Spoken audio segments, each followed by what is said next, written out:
Good morning, Mormons and ex-Mormons. So this video is a response to Scripture Plus's response to my video about Nahom. A couple weeks ago, I made a video about the Book of Mormon location, Nahom, where Ishmael was buried.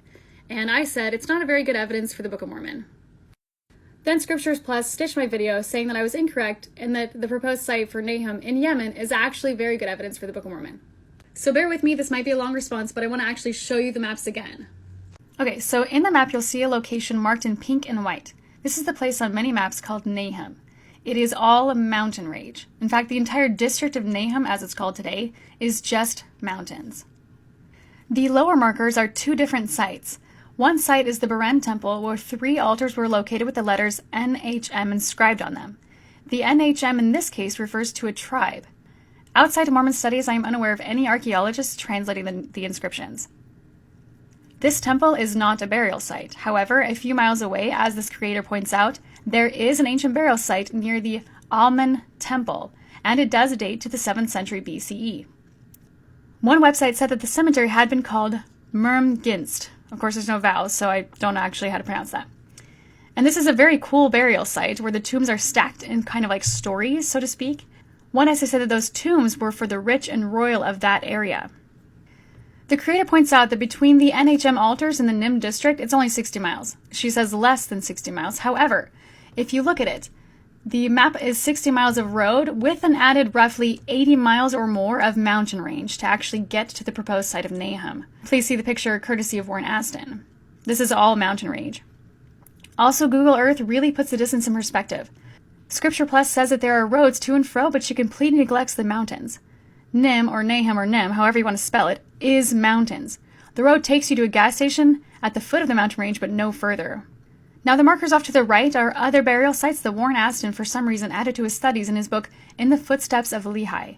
However, all of these burial sites are in Marib, or just outside of it, as the case is with one of these sites. Marib is a kind of arrowhead shape as referenced in this screenshot. None of these burial sites that we're referring to are in the Nim district at all, which is part of the Sana government. In the same book, Warren Aston says that there is a burial site in the hills of Nim, but he never gives a location and never gives any other reference to this burial site. Could he be referring to the Amen Temple since he never references that in the book either? How is any of this evidence for the Book of Mormon?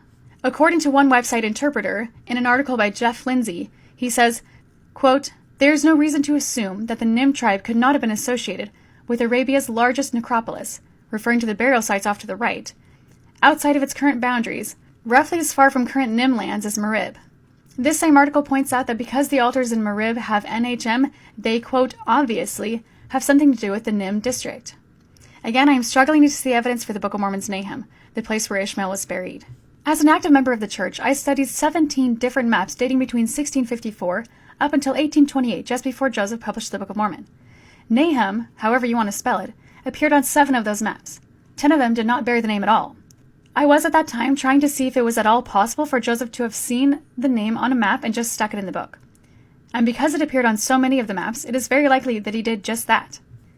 I guess the only way to make this work is to redefine Nim, or Nahom, as a region that extended all across Marib, and that even though it was large, it was sometimes forgotten by cartographers who overlooked it entirely. Does this make sense?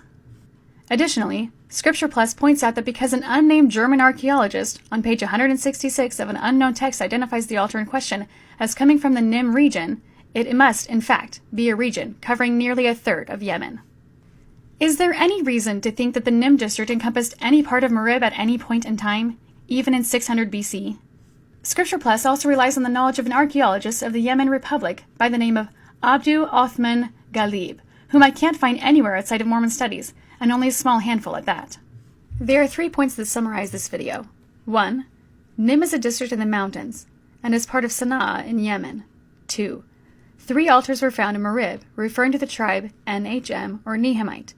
They are located 60 miles of road and 80 or more miles of mountain range away from the Nim district, at least according to one Andrew Davis who traveled the area himself.